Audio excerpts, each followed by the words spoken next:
Volevo farle una domanda che riguardava direttamente l'organizzazione della federazione proprio nell'affrontare il problema della crisi e quali sono le tematiche, le problematiche di queste società che non riescono a continuare la loro attività, quali problemi e cosa implica questa mancanza di denaro, perché poi alla fine si parla di soldi. Voi avete modo di aiutarle o dovete solo constatare che abbandonano?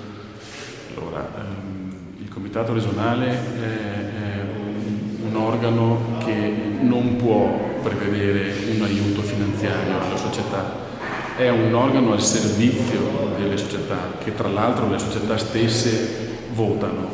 Il nostro comitato regionale Veneto, che ha un anno di esperienza e di vita, in sostanza, è molto vigile ed attento a questa problematica. È una problematica che riguarda soprattutto la base. La base è la terza categoria, perché la piramide che eravamo abituati a vedere, che partiva dalla base solida della terza categoria e arrivava all'eccellenza, è una piramide che è finita come un albero di Natale.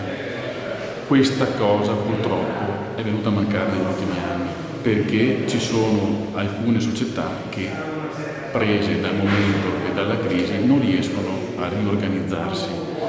Quello che può fare il comitato è quello di invogliare le società a continuare, magari puntando al settore giovanile, magari puntando alla terza categoria, perché le categorie superiori si raggiungono solo con il lavoro alla base.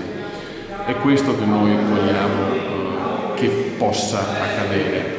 E per questo il nostro comitato e i consiglieri stessi, io rappresento San Donato e Portogruaro, sono dedicati a seguire e a consigliare il più possibile le società, perché anche le più piccole per noi sono fondamentali. Allora, prendendo proprio come spunto il nostro territorio, noi qua abbiamo per esempio l'Aurora che ha dovuto abbandonare la terza categoria e si è dedicata al settore giovanile e fa coi giovani.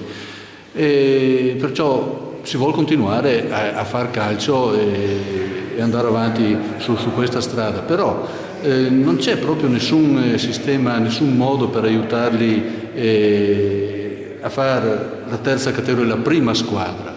Non c'è. Quante squadre hanno chiuso, ha tirato giù? Quest'anno hanno chiuso i battenti circa 29 società in tutto il Veneto.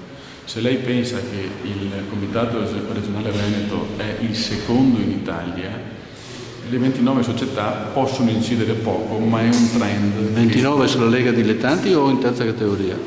Lega Dilettanti in generale. Ma è un trend che a noi non fa piacere sicuramente, non fa piacere.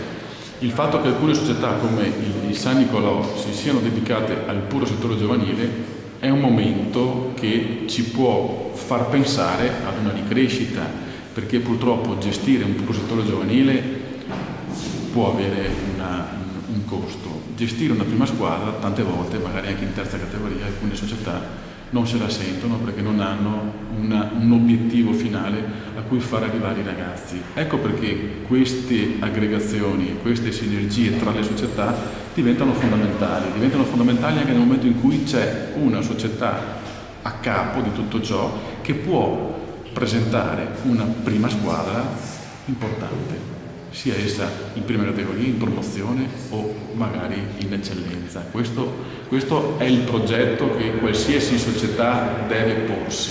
Non è che con questa moria di società, io avevo letto da qualche parte che si stava studiando di rivedere proprio la terza categoria, se tenerla in vita o meno.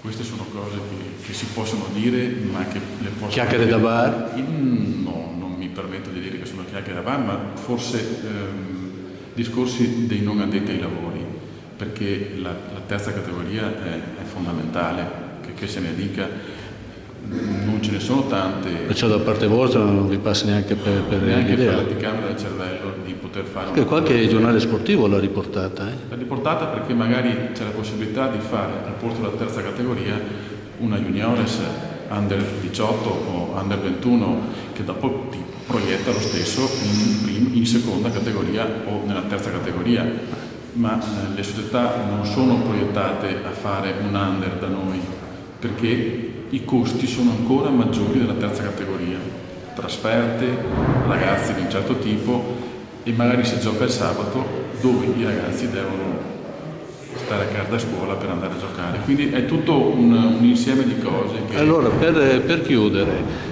quelle squadre che hanno dovuto abbandonare per questioni economiche la terza categoria si sono dedicate al settore giovanile, cosa possiamo dire per dare un messaggio di speranza? C'è possibilità che trovate qualche soluzione, qualche formula perché magari tra un anno o due possano riprendere o devono rassegnarsi?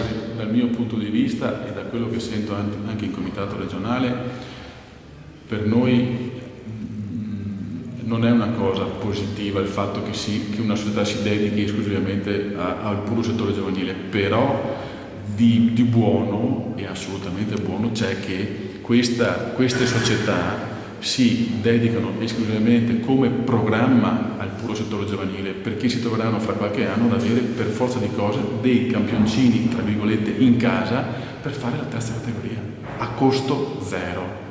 E mi permetto di ripetere a costo zero, perché il calcio, visto secondo la LND, la Lega Nazionale Dilettanti, deve essere a costo zero.